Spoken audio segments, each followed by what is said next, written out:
ഈശോ മിശിഹായ്ക്ക് സ്തുതിയായിരിക്കട്ടെ. പ്രിയമുള്ളവരെ, എല്ലാവർക്കും വചന പഠന ക്ലാസ്സിലേക്ക് സ്വാഗതം.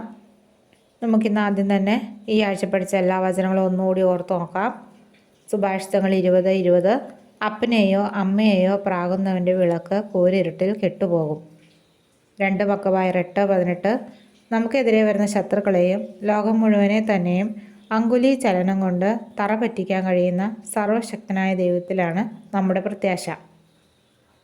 മത്തായി 22:37. നീ നിന്റെ ദൈവമായ കർത്താവിനെ പൂർണ്ണമായ ഹൃദയത്തോടും പൂർണ്ണ ആത്മാവോടും പൂർണ്ണ മനസ്സോടും കൂടെ സ്നേഹിക്കുക. സങ്കീർത്തനം 42:5. എൻ്റെ ആത്മാവേ, നീ എന്തിനു വിഷാദിക്കുന്നു? നീ എന്തിനു നെടുവേർപ്പെടുന്നു? ദൈവത്തിൽ പ്രത്യാശ വയ്ക്കുക. ഇനി നമുക്ക് ഇന്നത്തെ വചനം നോക്കാം.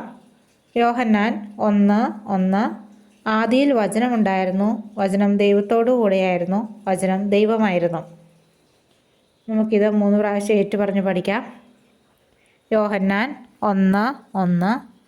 ആദിയിൽ വചനമുണ്ടായിരുന്നു, വചനം ദൈവത്തോടു കൂടെയായിരുന്നു, വചനം ദൈവമായിരുന്നു.